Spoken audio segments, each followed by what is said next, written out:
이번 시간은 공인중개사 법령 및 중개실무 파트에서 가장 중요한 부분이라고 볼 수 있습니다. 그 이유가 여러분들이 이제 자격을 올해 취득하겠죠. 제가 합격시켜 드릴게요. 저는 해마다 제가 이제 마지막 문제를 만들어 주는 것 중에서 거의 한 95%는 그대로 적정합니다. 그래서 거의 대부분 제가 합격시켜 드리는데요. 자격을 취득한 다음에 중개업을 하려면 중개업 등록부터 해야죠. 중개업 등록을 해서 보수를 받으려면 매수인, 매도인 사이에 매매 성사를 시켜줘야죠. 그러려면은 매수인에게 설명을 잘해야 돼요. 이 중개 대상물 설명하는 부분이 아주 중요한 부분이 되겠습니다. 이런 이제 확인 설명을 할 때 언제 누구에게 어떤 내용을 설명해야 되고, 또한 중개가 완성되어 거래계약이 체결됐을 때는 어떤 내용을 설명을 한 내용을 기재해야 되는지, 그 서류를 작성하는 내용, 이런 내용이 가장 중요합니다. 그래서 이번 시간은 테마 28이 되겠습니다. 테마 28. 제목이 중개대상물. 5글자를 제가 물자 하나 쓸게요. 중개대상물. 즉 매도인의 토지, 건물, 임목, 광업재단, 공장재단, 매도인 임대된 물건을 어떻게 조사해서 어떻게 설명을, 조사 어떻게 확인해서 설명을 하는지, 중개대상물 조사 확인에 대한 설명이요. 조사 확인에 대한 설명 아주 중요합니다. 중개대상물 그래서 조사해서 어떻게 설명을 하는지, 중개대상물 확인 설명, 그리고 중개가 완성됐을 때 확인해서 설명한 내용을 서면으로 작성하는데 그 서면 이름이 바로 확인해서 설명을 했다 해서, 설명한 내용을 서면으로 작성한다 해서 확인 설명서라고 하는데, 이 확인 설명서를 작성하는 내용, 이런 내용을 연속해서 볼 겁니다. 자, 그러면은 이제 박스 정리해 볼게요. 1번 중개대상물 확인 설명 의무에서 시기, 언제 매수인에게 설명해야 되냐? 중개가 완성되기 전에 설명해야 합니다. 중개가 완성된다는 것은 거래계약이 체결됐다는 말인데요. 매매계약, 임대차 계약 체결하기 전에 먼저 설명해야 된다 그 말이죠. 주의할 것은 개업 공인중개사는 중개가 완성되었을 때 설명해야 된다. 틀린 거예요. 중개가 완성되기 전에 설명해야 합니다. 누가 설명해야 되냐? 개업 공인중개사가 설명해야 됩니다. 근데 개업 공인중개사는 세 종류가 있죠. 법인인 개업 공인중개사, 공인중개사인 개업공인중개사, 부칙 6조 2항에 규정된 개업공인중개사. 법인인 개업공인중개사를 법개공, 공인중개사인 개업공인중개사를 공개공, 부칙 6조 2항에 규정된 개업공인중개사를 부개공, 이렇게 약칭합니다. 근데 공개공과 부개공은 우리처럼 살아있는 생명체니까 설명할 수 있어요. 근데 법개공은 비생명체죠. 그래서 법개공이 설명할 수 없으므로 법개공의 사무소에서는 법개공을 대신해서 대표자가 설명해야 됩니다. 또한 법개공이 별도로 분사무소를 뒀을 때는, 이때는 분사무소 책임자가 설명을 해야 될 의무가 있습니다. 주의할 것은 고용인은 설명 의무가 없습니다. 따라서 직원, 즉 소속공인중개사 중개보조원이라는 직원을 우린 고용인이라고 하는데, 고용인은 설명 의무가 없습니다. 그렇지만 고용인이라 하더라도 소속공인중개사는 설명 의무는 없지만 설명할 수는 있습니다. 그 이유가 소속공인중개사는 중개업무를 수행할 수도 있고 보조할 수도 있기 때문이죠. 자, 근데 왜 대상자 누구한테 설명해야 되냐? 이는 매수인, 임차인에게 설명하죠. 이와 같이 매수인, 임차인 등을 우리는 권리취득 의뢰인이라고 합니다. 거래 당사자에게 설명하는 게 아닙니다. 또한 권리를 이전하려는 매도인, 임대인에게 설명하는 게 아닙니다. 그래서 주의할 것은 설명은 매수인, 임차인에게 설명하는 것이기 때문에, 설령 공동으로 중개한다 하더라도, 예를 들면 매도를 받은 개공과 매수를 받은 개공이 같이 중개한다 하더라도 이 물건은 어디에 있습니다, 몇 평짜리입니다, 이 설명은 매수인, 임차인과 같은 권리를 취득하려는 의뢰인, 매수인은 소유권 취득하려는 의뢰인, 임차인은 임차권을 취득하려는 의뢰인이기 때문에 권리 취득 의뢰인 일방에게 하는 것이지 권리 이전 의뢰인, 즉 매도인, 임대인에게 하는 것도 아니고 거래 당사자에게 설명하는 것도 아니라는 거 유념해 두셔야 합니다. 그 다음에 확인해서 설명할 때 어떻게 설명해야 되냐? 설명하는 방법은 1. 성실 정확하게 설명하고 토지대장 등본, 등기부 등본 등 설명의 근거 자료를 제시해야 됩니다. 성실 정확하게 설명하라는 것은 물건을 조사 확인했으면 조사 확인한 거 그대로 설명하는 거예요. 따라서 물건 조사다 보면 좋은 장점도 있죠. 물론 하자도 있겠죠. 그러면 장점, 하자를 그대로 설명하라는 것입니다. 이를 위반했습니다. 이를 위반했다는 것은 성실 정확하게 설명하지 않았거나 또는 설명할 때 근거자를 제시하지 않고 설명을 했다, 이 말입니다. 이럴 때 개공이 위반했을 때는 500만 원 이하의 과태료가 부과됩니다. 그리고 성실 정확하게 설명하지 않음으로써 의뢰인에게 손해를 발생시켰을 땐 그 손해를 배상할 책임도 있습니다. 그런데 니은번 소속 공인 중에서는 매수인에게 물건 설명할 의무는 없지만 할 수는 있죠. 근데 설명할 때 성실 정확하게 설명하지 않았거나 또는 근거자를 제시하지 않고 설명한 소속 공인중개사에 대해서는 자격정지 처분할 수 있습니다. 그리고 성실 정확하게 설명하지 아니하여 의뢰인에게 손해를 끼쳤다면 그 손해를 배상할 책임도 있습니다. 주의할 것은 개업 공인중개사의 확인 설명 의무는 보수를 받지 않았다 하더라도 확인 설명 의무가 그대로 적용됩니다. 따라서 개업 공인중개사는 무보수인 경우라 하더라도, 즉 의뢰인으로부터 보수를 받지 않았다 하더라도 또는 받지 않기로 약속하고 매수인에게 설명한다 하더라도 성실 정확하게 설명하고 근거자를 제시해야 될 것입니다. 자, 그 다음에 이제 설명할 때 어떤 내용을 확인해서 설명해야 될지 총 8가지를 확인해서 설명해야 됩니다. 1번부터 8번까지를 정리하겠습니다. 자, 물건을 매도인, 임대인의 물건을 조사 확인하여 누구한테 설명하냐? 조사 확인했으면 매도인, 임대인의 물건을 누구한테 설명하냐? 매수인, 임차인에게 설명하는 거예요. 매수인, 임차인에게 설명을 하는데 누가? 개공이 설명해야 되는 거죠. 개공이. 다만 개공의 종류는 법개공도 있고 공개공도 있고 부개공도 있는데 법개공이 설명할 수는 없으니까 법개공의 사무소에서는 대표자가 대신 설명, 분사무소에서는 이때는 책임자가 대신 설명을 해야 된다. 공개공, 부개공은 공개공, 부개공이 설명을 해야 될 의무가 있다. 이 개공이 설명해야 될 의무가 있다는 것이죠. 그렇지만 주의할 것은 아까도 말씀드렸지만 비교, CF는 비교입니다. 소속 공인 중에서는 설명 의무는 없지만 설명할 수는 있다 이거죠. 설명할 수는 있다. 의무는 없지만 할 수 있다. 그렇지만 중개 보조는 확인 설명할 수가 없습니다. 단순 업무 보조만 할 수 있기 때문에 없다라는 거. 그러면은 설명을 언제 하냐? 설명은 개공이 설명할 때 언제? 중개가 완성되기 전에, 즉 거래계약 체결되기 전에 설명하는데 이때 어떤 내용을 설명하냐? 설명할 내용은 총 1번부터 8번까지 8가지를 매수인 임차인에게 설명해야 된다는 거예요. 그래서 1, 2, 3, 4, 5, 6, 7, 8 그래서 8가지인데 이걸 두 문자를 따서 제가 기, 상, 지, 권, 공, 거, 수, 세 이렇게 표현할게요. 기, 중개대상물의 기본적인 사항입니다. 그래서 동그라미 1번 중개대상물의 기본적인 사항, 그게 바로 중개대상물의 종류, 소재지, 지번, 지목, 면적 등을 매수인 임차인에게 성실 정확하게 설명하고 근거자를 제시해줘. 토지대장, 건축물대장 보여주면서. 그 다음에 상은 벽면 상태, 도배 상태, 또한 수도, 전기, 가스, 소방 등 각종 시설 상태도 매수인 임차인에게 성실 정확하게 설명해야 됩니다. 그 다음에 지라는 것은 입지 조건과 환경 조건입니다. 입지 조건이라는 것은 도로 및 대중교통수단과의 연계성, 시장, 학교 등과의 근접성을 말합니다. 즉, 이 부동산 근처에 도로가 근접되어 있는지, 어느 정도 근접되어 있는지, 대중교통수단으로서 전철역이 근처에 몇 분 거리에 있는지, 학교 또는 대형 마트 등이 근처에 있는지, 이게 바로 입지 조건이고요. 그뿐만 아니라 일조, 소음, 진동 등 환경 조건도 설명해야 합니다. 그래서 환경 조건까지도 설명해야 된다는 것도 알아둬야 되겠죠. 일조량, 소음, 진동을 말합니다. 그 다음에 권은 소유권, 전세권, 저당권 등 이 부동산에 설정된 권리관계를 설명해야 됩니다.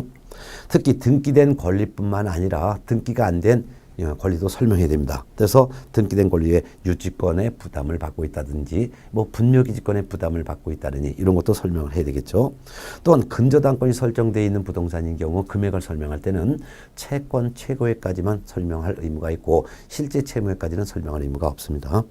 그 다음에 공은 공법상 이용제한 거래규제인데요. 이때 설명할 때는 토지 이용계획과 공법상 거래규제 이용제한 받는 사항, 예를 들면 토지거래 허가구역으로 묶였기 때문에 계약하기 전에 허가를 받아야 한다느니, 또는 개발제한구역으로 지정됐기 때문에 건축행위가 제한된다느니 이런 제한받는 사항도 설명을 해야 될 것입니다. 그 다음에 거래는 거래 예정 금액입니다. 거래 예정 금액이란 주변 시세를 말합니다. 그 다음에 수는 중개 보수, 즉 매수인에게 나중에 거래가 성사됐으면 매수인은 이 개공에게 줘야 될 중개보수가 어떻게 된다. 중개보수와 실비의 금액 및 산출 내역도 미리 설명해야 되겠고요.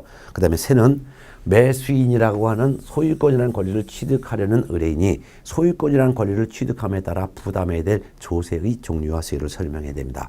예를 들면 취득세를 내야 되는데 취득금액의 몇 퍼센트를 취득세에 내야 됩니다. 이런 걸 설명해야 된다는 거죠. 자, 이와 같은 것을 누가? 개업 공인중개사가 언제? 중개가 완성되기 전에 누구한테? 매수인, 임차인 등 권리를 취득하려는 의뢰인에게 설명해야 된다. 어떻게 설명해야 된다? 성실 정확하게 설명하고 토지대장 등본 등 근거 자료까지 제시해야 되면서 이렇게 하는 거.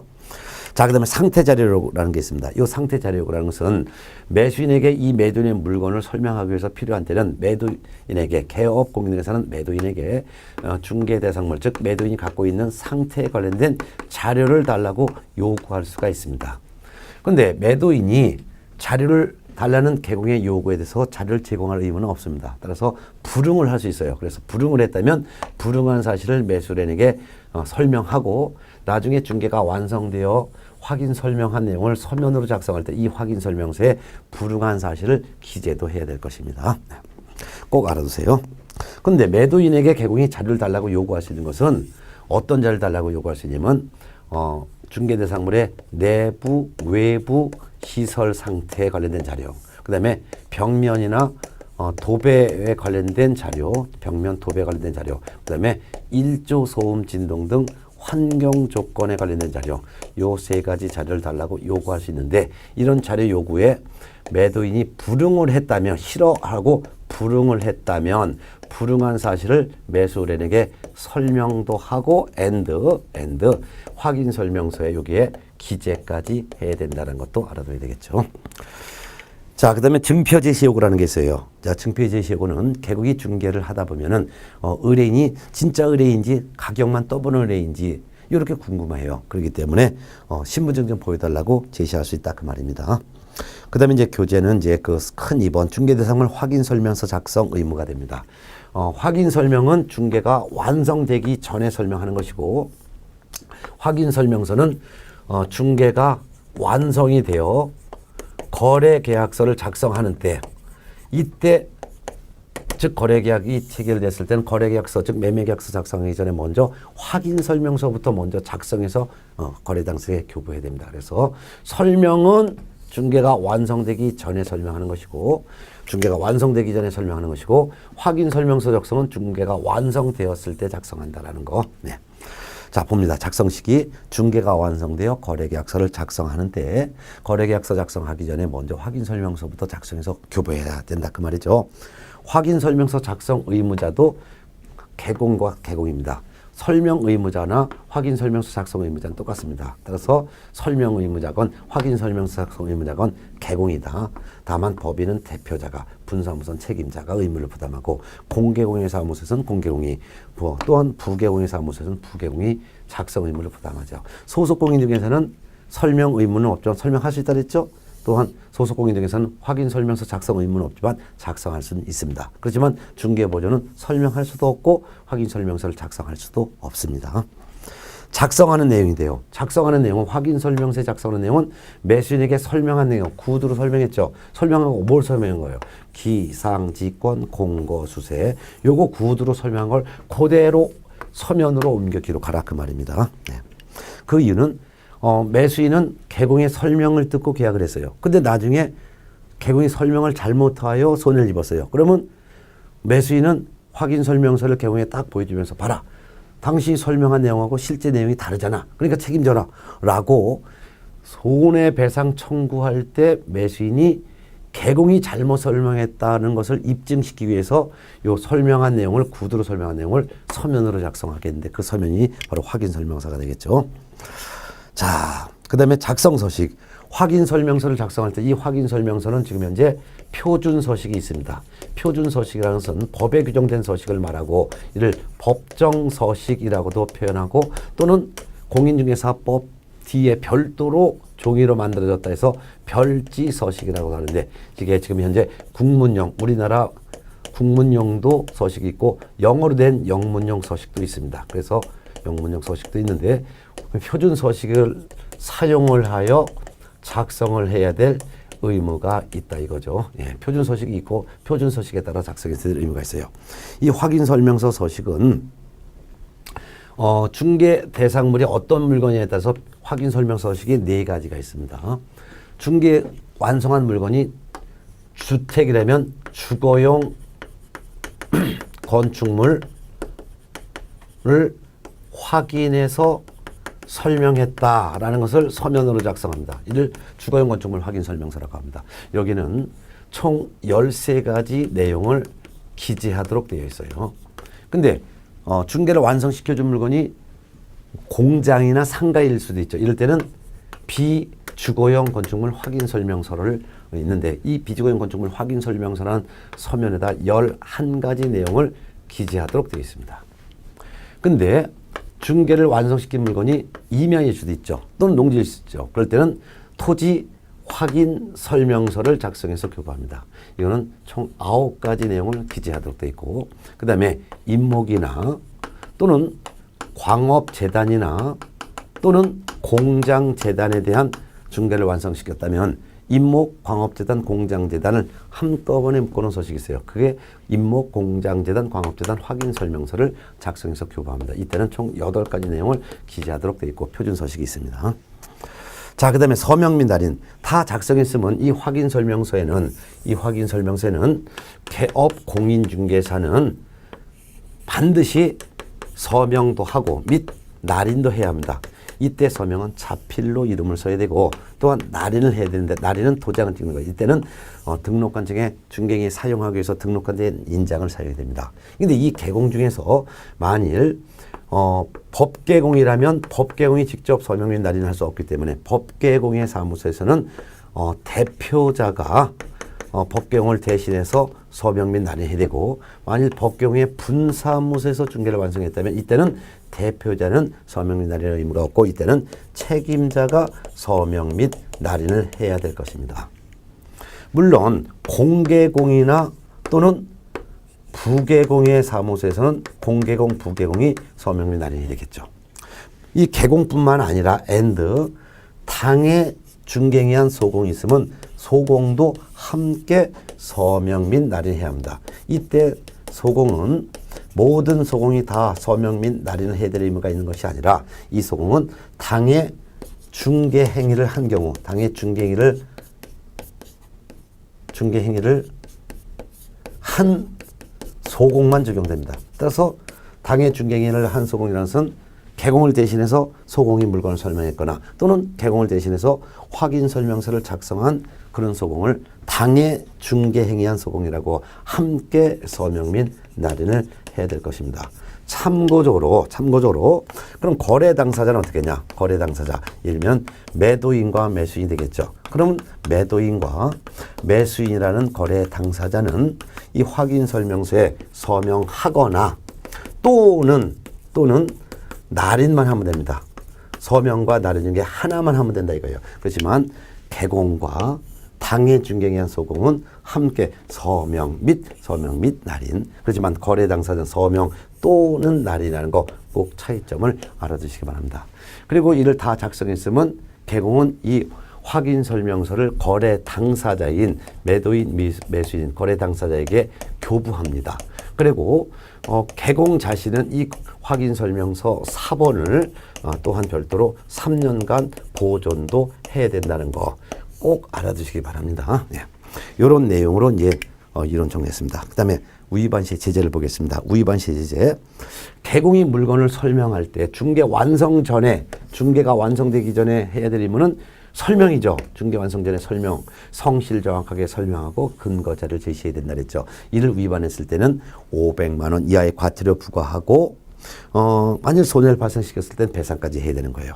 그리고 중개가 완성이 되었을 때, 중개가 완성됐을 때는 확인 설명서 작성해서 거래 당사자에게 교부하고 사본 3년 보존하고 그 다음에 서명 및 날인도 해야죠. 이런 거 하나라도 하지 않았을 때는 업무정지 처분할 수 있습니다. 따라서 개공은 중개 완성 전의 의무인 성실 정확하게 설명하지 않거나 근거자를 제시하지 않고 설명했을 때는 이때는 500만 원 이하의 과태료 부과도 하고 손해배상 책임. 근데 중개가 완성된 이후의 의무로서 확인 설명서 작성해야 되는데 작성하지 않았다. 또 거래 당사자에게 교부해야 되는데 교부하지 않았다. 확인 설명서 사본 3년 보존해야 되는데 보존하지 않았다. 확인 설명서에 서명과 날인 중에 하나라도 하지 않았다. 이때는 업무정지 처분만 할 수 있습니다. 그 다음에 소속공인중개사인데요. 소속공인중개사는 확인 설명 의무가 없지만 할 수는 있다 그랬죠. 근데 소속공인중개사가 확인 설명할 때는 성실 정확하게 설명하고 근거자를 제시해야 되면서 설명해야 합니다. 이를 위반했을 때는 자격정지, 그리고 손해를 발생시켰을 때는 배상책임. 그겁니다. 그리고 당해 중개행위 한 소공은 개공과 함께 서명 및 날인해야 되는데 당해 중개행위 했음에도 불구하고 소속공인중개사가 서명 및 날인 중에 하나라도 하지 않았을 때는 이때도 자격정지 할 수 있습니다.